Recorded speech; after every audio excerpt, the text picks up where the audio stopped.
उसकी समीक्षा, उन पर चर्चा हमें आगे के लिए बहुत उपयोगी हो सकती है। आज की इस चर्चा में मुझे भी आपसे काफी कुछ जानने का अवसर मिलेगा।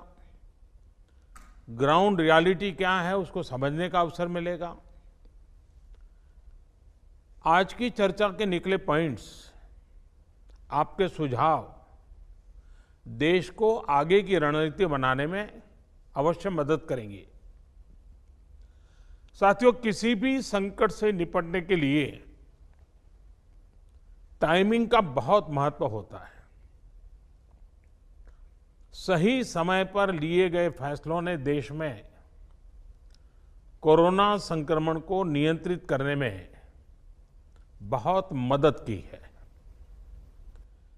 भविष्य में जब कभी भारत की कोरोना के खिलाफ लड़ाई का अध्ययन होगा तो ये दौर इसलिए भी याद किया जाएगा कि कैसे इस दौरान हमने साथ मिलकर के काम किया, कोऑपरेटिव फेडरलिज्म का सर्वोत्तम उदाहरण प्रस्तुत किया।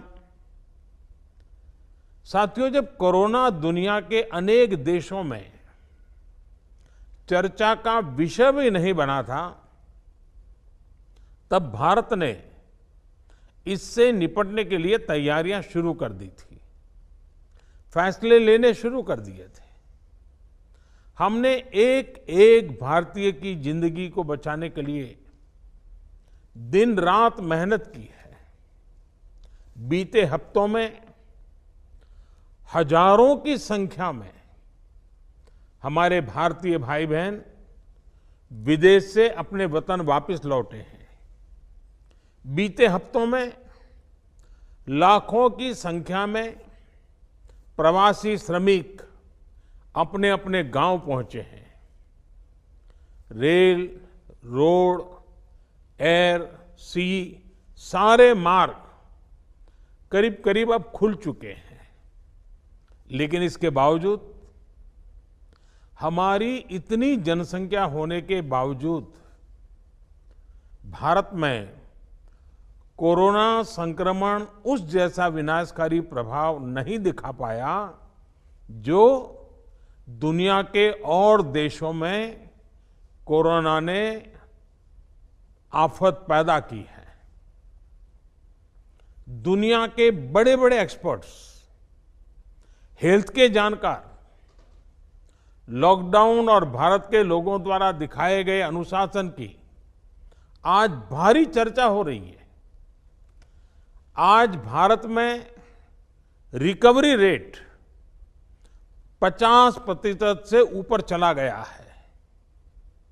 आज भारत दुनिया के उन देशों में अग्रणी है जहां कोरोना संक्रमित मरीजों का जीवन बच रहा है। कोरोना से किसी की भी मृत्यु दुखद है। हमारे लिए किसी एक भारतीय की भी मृत्यु असहज करने देने वाली है।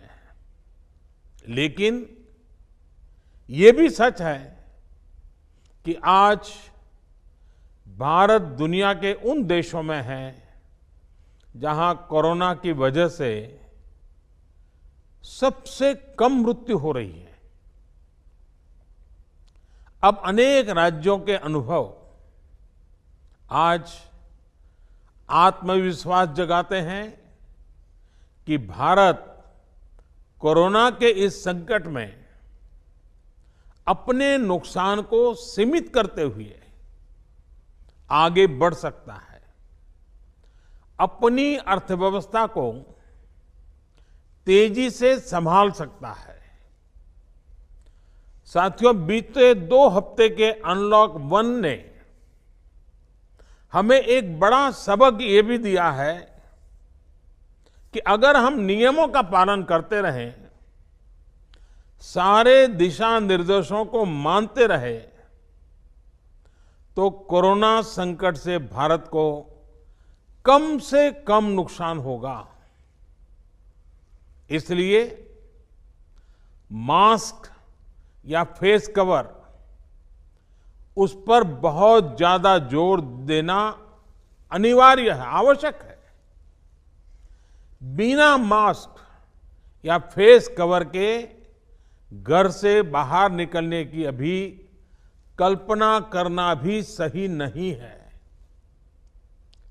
ये जितना खुद उस व्यक्ति के लिए खतरनाक है, उतना ही उसके आसपास के लोगों के लिए भी।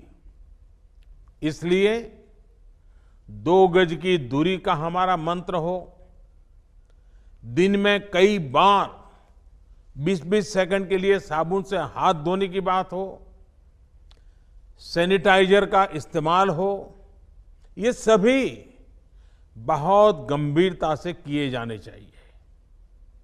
खुद की सुरक्षा के लिए, परिवार की सुरक्षा के लिए, विशेषकर घर के बच्चों और बुजुर्गों की सुरक्षा के लिए ये बहुत जरूरी है। अब तक लगभग सारे ऑफिसेस खुल चुके हैं। प्राइवेट सेक्टर में भी लोग ऑफिस जाने लगे हैं। बाजारों में, सड़कों पर भीड़ बढ़ने लगी है। तो ये सारे उपाय ही कोरोना को तेजी से फैलने से रोकने में मददगार होंगे। थोड़ी सी भी लापरवाही, थोड़ी सी भी ढिलाई, अनुशासन में कमी कोरोना के खिलाफ हम सभी की लड़ाई को कमजोर करेगा। और इतने दिनों की जो तपस्या है, उस पर पानी फिर जाएगा। हमें इस बात का हमेशा ध्यान रखना है कि हम कोरोना को जितना रोक पाएंगे, उसका बढ़ना जितना रोक पाएंगे, उतना ही हमारी अर्थव्यवस्था खुलेगी, हमारे दफ्तर खुलेंगे, मार्केट खुलेंगे, ट्रांसपोर्ट के साधन खुलेंगे और उतने ही रोजगार के नए अवसर भी बनेंगे।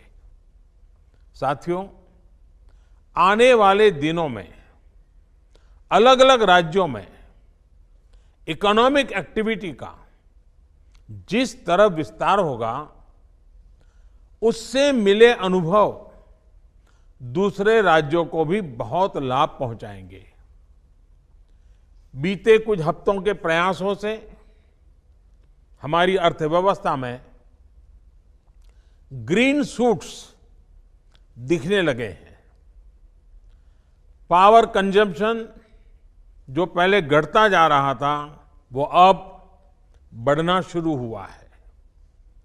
इस साल मई में फर्टिलाइजर की सेल बीते साल मई की अपेक्षा 2 गुनी हुई है। इस बार खरीफ की बुआई बीते साल की अपेक्षा करीब 12-13% ज्यादा हुई है। 2 व्हीलर्स का प्रोडक्शन लॉकडाउन से पहले के स्तर का करीब करीब 70% तक पहुंच चुका है। रिटेल में डिजिटल पेमेंट भी लॉकडाउन से पहले की स्थिति में पहुंच चुका है। इतना ही नहीं, मई में टोल कलेक्शन में बढ़ोतरी होना इकोनॉमिक एक्टिविटी में वृद्धि को दिखाता है। लगातार 3 महीने तक